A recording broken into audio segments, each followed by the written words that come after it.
नमस्कार। कार्यक्रम अफसरनामा में आपका बहुत बहुत स्वागत है। और अफसरनामा में आज मेरे साथ जो सीनियर ऑफिसर हैं, मध्य प्रदेश कैडर के आईएएस ऑफिसर, जिनसे आपकी मुलाकात हम कराने जा रहे हैं, मैं उनके व्यक्तित्व की बात करूं तो मुझे बहुत अच्छा लगता है कि एक ऐसा चेहरा, मैं नहीं कहता कि जो चेहरे मुस्कुराते नहीं हैं वो अच्छे नहीं लगते, गांधीर्य का अपना अलग आनंद है, लेकिन आप जब उनसे बात करते हैं तो आप ये महसूस करते हैं कि वो वर्तमानवादी हैं।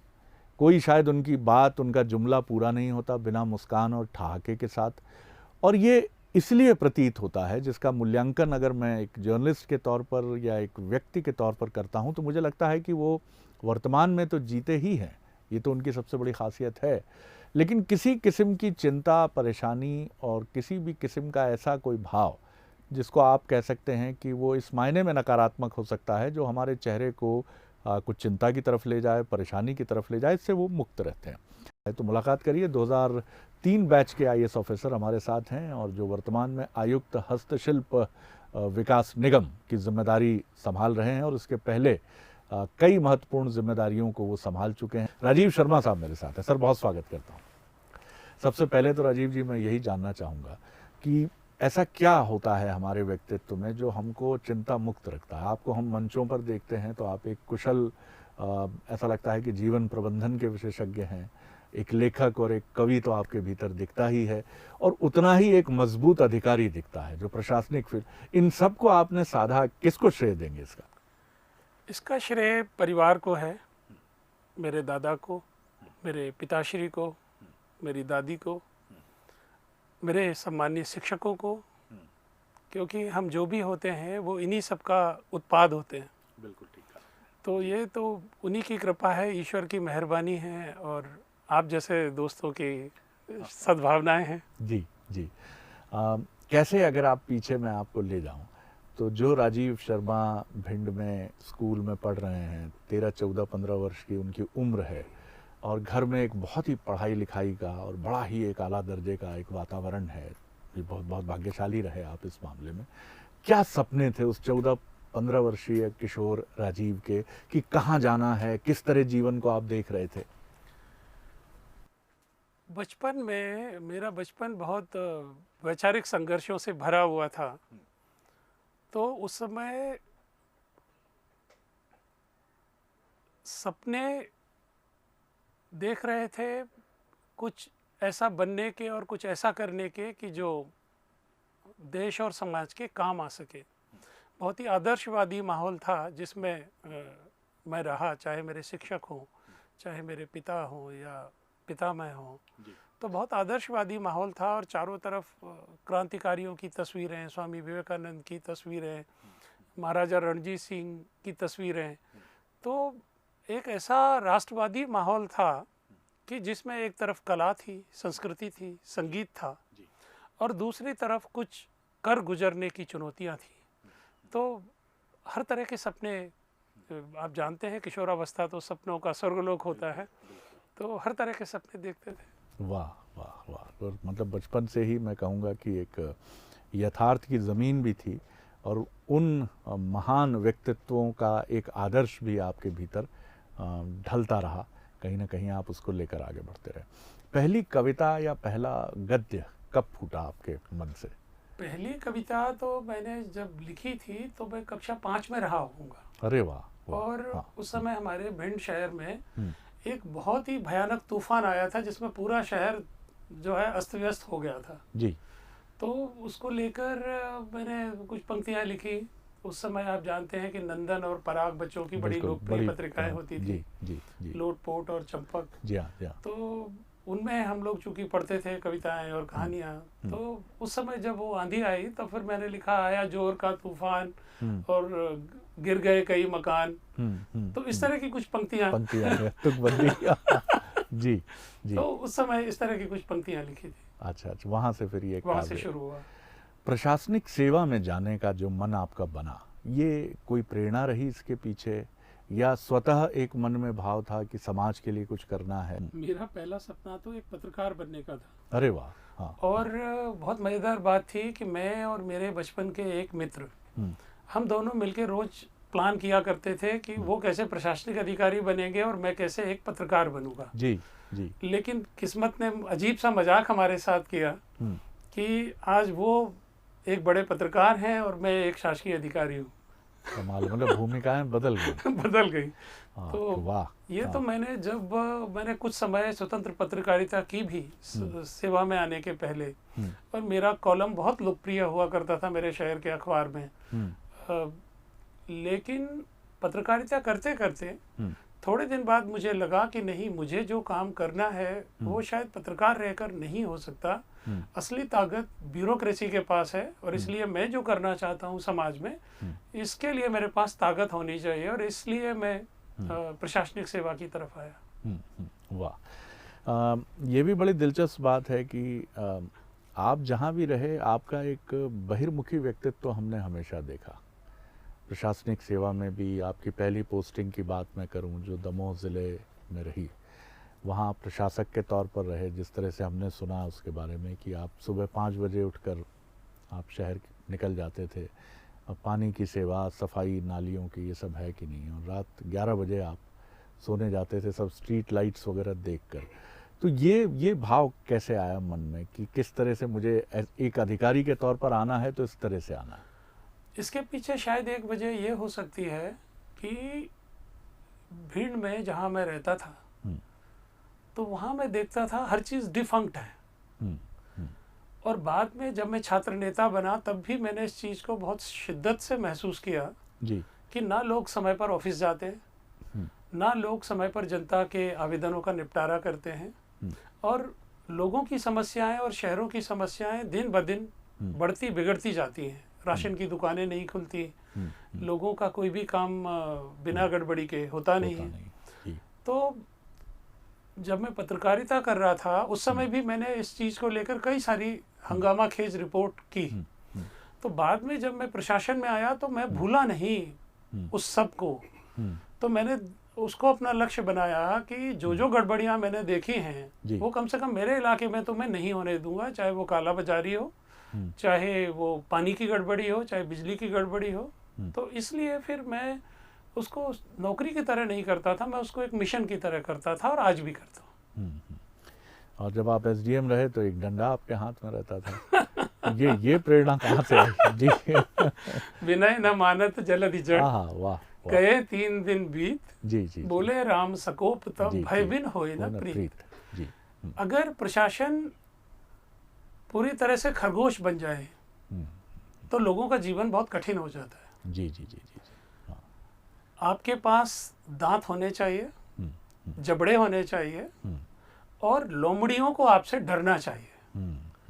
तो जब मैं एसडीएम था या जब मैं डीएम था, तब मुझे हमेशा लगता था कि उस कानून का क्या मतलब है कि जो कानून सज्जनों को साहस नहीं दे सके और दुर्जनों को रात में उनकी नींद खराब नहीं कर सके, उस कानून का कोई अर्थ नहीं है। जी। तो वो मैं कोशिश करता था कि जहाँ भी रहूं, वहाँ पर दुष्टों का जीवन जो है कष्ट में ही होना चाहिए, मैं हमेशा याद रखता था। और मैं कई बार मौका पड़ता था तो मैं कहता था भी कि जो कृष्ण ने गीता में कहा है जी कि सज्जनों की रक्षा और दुर्जनों का निराकरण, मेरी तो प्रशासन की परिभाषा बस इतनी ही रही है। तो इसीलिए वो डंडा आपके साथ, इसलिए डंडा जरूरी था। आपकी लोकप्रियता से बड़ी तुलना पैदा हो जाती थी। लोग कहते थे कि ये अधिकारी राजनेताओं की तरह लोकप्रिय है। इसके वजह, चाहे आप शाहजहाँपुर कलेक्टर रहें कि मंच पर एक सीएमएचओ रो पड़ती हैं, शाहजहाँपुर में लोग विरोध करते हैं तबादलों का। और ये सिर्फ शाहजहाँपुर की घटना नहीं है, ये मध्य प्रदेश के कई ज़िलों में और कई स्थानों पर जहाँ जहाँ आप रहे। तो क्या कभी आप कुछ एक प्रतिस्पर्धा सी नहीं हुई कि लोगों ने कहा कि ये राजनेता नुमा अधिकारी हैं या अधिकारी नुमा राजनेता हैं? असल में क्या होता है कि इस मामले में मैं ज़्यादातर ट्राइबल इलाकों में रहा, और ट्राइबल इलाकों में रहने से आपको ये फ़ायदा होता है कि यदि आप सामान्य वर्ग के हैं, आप खुद अगर ट्राइबल नहीं हैं, तो आप कितना भी अच्छा काम करें, कोई नेता आपसे चिंतित नहीं होता और आपके विरुद्ध नहीं होता। लेकिन क्योंकि उसे ये डर नहीं है कि आप उसकी जगह पर चुनाव लड़ जाएंगे। लेकिन हमारा समय विचित्र समय है। देखिए, जो भी अधिकारी आते हैं शासकीय सेवा में, मेरा अपना अनुभव है कि हर युवा अच्छा काम करना चाहता है, और युवा क्या, हर मनुष्य अच्छा काम करना चाहता है। बिल्कुल आपने ये मानव मात्र की एक सामान्य कामना है कि हम लोग अच्छा ही करना चाहते हैं। लेकिन जब अच्छा करते हैं तो उस अच्छे को अलग अलग लोग अलग अलग तरह से लेते हैं। कि जनता जिसकी कोई नहीं सुन रहा था उसको राहत मिलती है तो वो सोचती है कि आप बहुत अच्छे व्यक्ति हैं। लेकिन आपके कार्य करने से जो निहित स्वार्थ प्रभावित होते हैं वो फिर आपसे शत्रुता पाल लेते हैं। और जब आपके खिलाफ कोई और आरोप, उनको ना वो भ्रष्टाचार का आरोप लगा सकते हैं, ना बदतमीजी का आरोप लगा सकते हैं, ना कोई राजनीतिक आरोप लगा सकते हैं, तब फिर वो जनप्रतिनिधियों के दिमाग में ये डालते हैं कि नेता आप हो कि नेता ये हैं, और ये ज़्यादा पॉपुलर हो रहे हैं, ऐसा नहीं हो कि आपके लिए दिक्कत हो जाए। ठीक कहा आपने, ये चीज़ें हो जाती हैं, लेकिन ये सिस्टम का हिस्सा है। लेकिन मुझे ये बहुत अच्छा लगता है कि आपने इसको बिना किसी पीड़ा के और बिना किसी प्रतिरोध के इसको बहुत सहज रूप में लिया और आप अपना रास्ता चलते रहे, आप अपना आगे बढ़ते रहे। सर, मैं आपके रचना संसार की तरफ आता हूँ। आपकी पुस्तक में देख रहा था जिसकी बड़ी चर्चा है। मैं दिखाना चाहूँगा आप सभी को कि, और मैं आपसे कहूँगा भी कि इस पुस्तक को ज़रूर पढ़िएगा, क्योंकि भारतीय जो हमारी वांग्मय और हमारी परंपरा है उससे आने वाले एक बहुत ही अद्भुत व्यक्तित्व के ऊपर ये पुस्तक है, आदि शंकराचार्य। और मध्ययुगीन मंडला ये एक पुस्तक है इनकी, जिसको भी मैं दिखाना चाहूँगा। और द्वीप के ग्लेशियर। आप देखिए कि एक अधिकारी के लिए अपना काम करते हुए अपने रचना संसार के साथ आगे बढ़ना आसान नहीं होता, लेकिन राजीव जी आगे बढ़ते रहे। और उम्र की 21 गलियाँ, ये शीर्षक मुझे बहुत अपीलिंग लगा साहब। अब ये क्या 21 वर्ष की उम्र पर है, ये ज़रूर इस पर मैं पढ़ के इसको समझना चाहूँगा मुझे, लेकिन ये शीर्षक बहुत अच्छा लगा और ये आकल्पन मुझे बहुत अच्छा लगा, प्रिज्म।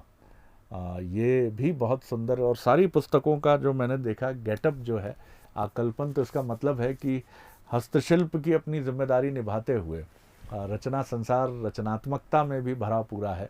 सर, सबसे पहले तो मैं आज शंकराचार्य पर आपकी त्रयी आने वाली है, विद्रोही सन्यासी पर त्रयी आने वाली है, ये बड़ा महत्वपूर्ण है। तो पहला तो आदि शंकराचार्य पर है, कैसे मन में ये संकल्पना आई कि इन पर लिखा जाए? बड़ा सहज नहीं है इन पर लिखना। जी, असल में बहुत बचपन से मैंने भगवान आदि शंकराचार्य को पढ़ा था जी। मेरे पिताजी ने मुझे बचपन में, वो कहीं भी जाते थे तो किताबें लेकर आते थे। तो एक बार वो उन्होंने जो मुझे ढेर सारी किताबें यात्रा से लौटने पर दी, उसमें एक भगवान आदि शंकराचार्य के ऊपर भी एक किताब थी।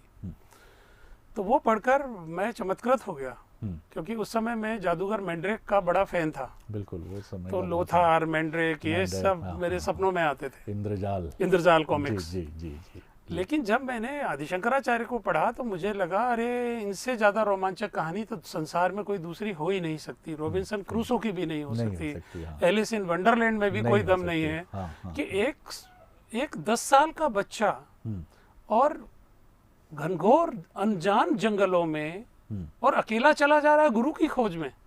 So this is the greatest journey in the history of humankind. Very true. कि कोई 10 साल का बच्चा, आज नहीं कोई 10 साल का बच्चा जंगल में जाता, और आज से 1500 वर्ष पहले वो अपने गुरु की खोज में और चले जा रहे हैं।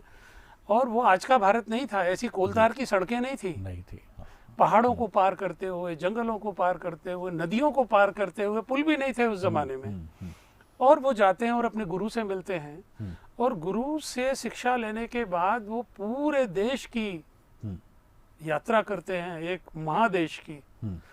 और उसमें यात्रा करके वो हर धर्म के लोगों से मिलते हैं, हर संप्रदाय के लोगों से मिलते हैं, और सबको जीतते हुए एक बच्चा जो कि इस प्रक्रिया में किशोर हो गया है, और किशोर के बाद वो युवा हो गया है, और वो पूरे अखंड भारत भूमि में घूमते हुए, और कैसे वो सनातन धर्म के जो एकात्मता का सूत्र है उसमें पूरे देश को कैसे एक बंधन में बांध लेते हैं। तो मुझे अद्भुत कहानी लगी। क्या बात है। तो वो मेरे दिमाग में बचपन से थी। तो जब मैं मंडला पोस्टेड हुआ तो वहाँ एक दिन शाम को हम लोग नर्मदा आरती कर रहे थे। रोज शाम को मंडला में नर्मदा आरती होती है। तो तब मुझे अचानक ये सोच के रोमांच हुआ कि जो आरती हम गा रहे हैं ये भगवान आदिशंकर की लिखी हुई है, और आज से 1500 वर्ष पहले शायद इसी जगह खड़े होकर उन्होंने इसको लिखा हो और गाया हो। वाह। तो मेरे रोंगटे खड़े हो गए और फिर मुझे लगा कि नहीं, मुझे आदि शंकर की कहानी आज के युवा को सुनानी चाहिए। तो इसलिए मैंने फिर वो किताब लिखी। वाह वाह। और इसकी दूसरी कड़ी में हम जी, इसकी दूसरी कड़ी जो एक आध हफ्ते में बाजार में आ जाएगी सब जगह, अमेजन पर भी और बुक स्टोर्स पर भी, वो उसका नाम है अद्भुत सन्यासी। और वो भारतीय पौराणिक व्यक्तित्व के बारे में है, भगवान परशुराम के बारे में है। जी, जी। लेकिन ये परशुराम वो नहीं है जिन्हें भारतीय समाज जानता है। मैं तो ये कहता हूँ कि भारतीय समाज जानता ही नहीं है असली परशुराम ये को। ज्यादा कठिन चुनौती हाँ, रहती है। जी, तो जी। मैंने बहुत अध्ययन करके, शोध करके भगवान परशुराम के जीवन के जो अज्ञात पहलू हैं उन पर मैंने अद्भुत सन्यासी लिखी है। तो मैं उम्मीद करता हूँ कि लोग जब पढ़ेंगे तो चमत्कृत हो जाएंगे। क्या बात है। तो हम ज़रूर पढ़ना चाहेंगे साहब, तो फिंगर क्रॉस करके रखिए अद्भुत सन्यासी। और जो तीसरी कड़ी वो विवेकानंद जी पर केंद्रित होगी? नहीं, वो तीसरी कड़ी जो है वो भगवान दत्तात्रेय के ऊपर अच्छा, है। हाँ हाँ, वाह, बिल्कुल ठीक है। क्योंकि उनका व्यक्तित्व में देखिए एक क्रम है मेरी तीनों किताबों में। कि पहली किताब है भगवान आदि शंकराचार्य पर, विद्रोही सन्यासी। तो आदि शंकराचार्य जी का जन्म हुआ था केरल में, और वो और उन्होंने जो सिद्धांत प्रचारित किया था वो था अद्वैत। हाँ, ठीक है जी। अगर भगवान परशुराम नहीं होते तो केरल ही नहीं होता। केरल तो भगवान परशुराम ने बनाया। जी। और अद्वैत की भी उद्घोषणा भगवान परशुराम ने की। तो इस नाते पहली किताब दूसरी किताब से जुड़ती है। हाँ। लेकिन भगवान परशुराम ने अद्वैत कहाँ से सीखा? तो उनको अद्वैत की शिक्षा दी थी दत्तात्रेय जी ने। ओहो, क्या खूबसूरत लिंक आपने, बहुत सुंदर। तो इसलिए मैंने ये तीन वाह संन्यास त्रयी लिखी है। त्रयी लिखी है, ये तो कमाल है। और बहुत सुंदर आपने एक पुराना हमारी परंपरा, सनातन परंपरा से आने वाले एक बहुत सुंदर सेतु को आपने जोड़ा है। तो काफ़ी पढ़ना पड़ा होगा सर, काफ़ी संदर्भ खंगालने पड़े होंगे आपको, काफ़ी अध्यात्म जगत की कुछ विभूतियों से भी आपका साबका रहा ही होगा इसके लिए। बिल्कुल सही कह रहे हैं आप कि 10 वर्षों तक मैं लगातार छुट्टियां ले लेकर पूरे देश में घूमता रहा। और भगवान आदिशंकर जिन जिन स्थानों पर गए थे उन सभी स्थानों पर मैं गया। केवल पाकिस्तान में मैं नहीं गया हूँ और नेपाल नहीं गया हूँ, बाकी वो जितनी जगह पर देश भर में गए थे, अपने जन्म ग्राम कालड़ी से लेकर और केदारनाथ तक, तो मैं हर जगह गया। मेरे ख्याल से ये बहुत अमूल्य थाती हैं ये पुस्तकें हमारे लिए। और ये कार्य भी उनसे शायद, जैसा हम कहते हैं कि ईश्वर ही करा रहा है, क्योंकि उनकी गाथा को लिखना बिना उनके सहयोग के, ऐसा माना जाता है हमारी परंपरा में कि आप कितना प्रयास कर लें, कितने अटेम्प्ट कर लें, कितने सुविधा संपन्न आप ना हो, लेकिन आप एक शब्द नहीं लिख पाएंगे अगर वहाँ से कहीं कोई एक अव्यक्त और अदृश्य सहयोग आपको न मिले। तो बिल्कुल मैं 100% सहमत हूँ। और मैं उसको ऐसे कहता हूँ कि जाकी कृपा पंगु गिरि लंघ है, अंधे को सब कुछ दर्शाई। बहुत सुंदर बात। तो ये भगवत कृपा है, इसमें मेरा कुछ नहीं है। और मैं आपके चेहरे की संतुष्टि और संतोष को देखता हूँ राजीव जी, तो मुझे लगता है कि निश्चित तौर पर ईश्वर ने आपको इस कार्य के लिए चुना।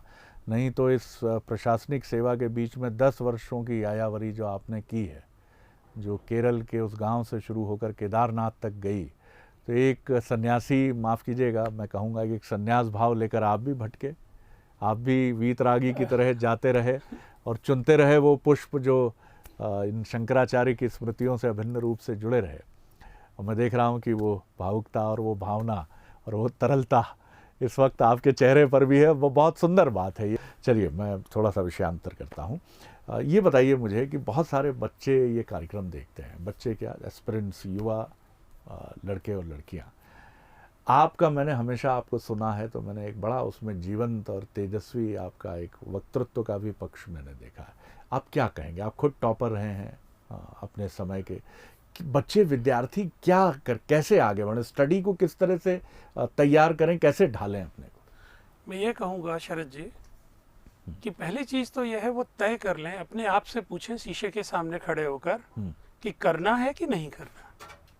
जी। और अगर उनके दिल के अंदर से आवाज़ आती है कि नहीं मुझे करना है, मुझे ये यूपीएससी या पीएससी या कोई भी एग्ज़ाम जो मैं दे रहा हूँ वो मुझे क्लियर करना है, अगर उनके अंदर से आवाज़ आती है तो फिर वो उसको अपनी आवाज़ नहीं समझें, वो उसको ईश्वर की आवाज़ समझें। क्या बात है। उसको ईश्वर का आदेश समझें और फिर सोते जागते रात दिन अपना सर्वस्व उस लक्ष्य को अर्पित कर दें। मैं आपको बहुत मज़ेदार बात बताना चाहता हूँ। सभी लोग कहते हैं परीक्षाएं बहुत कठिन होती हैं। मेरा मानना है कि ये इससे बड़ा झूठ कोई दूसरा संसार में नहीं है। जी। कोई परीक्षा कठिन नहीं होती जी। सिर्फ इतना है, हर परीक्षा का एक टेम्परेचर होता है, एक वाइब्रेशन होता है हर एग्जाम का। तो अगर आपने उसके वाइब्रेशन को समझ लिया, उसके टेम्परेचर को समझ लिया और आप अपने आप को उस टेम्परेचर उस वाइब्रेशन पर ले गए, तो ये तो आप पाएंगे खुद पास होने के बाद आपको लगेगा कि इस इंटरव्यू में आपने जो सुना था वो कितना सच था। कोई परीक्षा कठिन नहीं होती है, आप सिर्फ उसके लेवल पर चले जाइए और आप जा सकते हैं। मनुष्य ही जाते हैं। मैं एक उदाहरण देता हूँ कि जिस साल मैंने एग्जाम दिया था तब कुल 15 पद निकले थे। लेकिन मुझसे कोई भी पूछता था कि भैया कितने पद निकले हैं, तो मैं 14 बताता था। अच्छा। तो मेरे दोस्तों ने एक दिन कहा कि तुम यार कम क्यों बताते हो? मैंने कहा कम कोई नहीं बताता।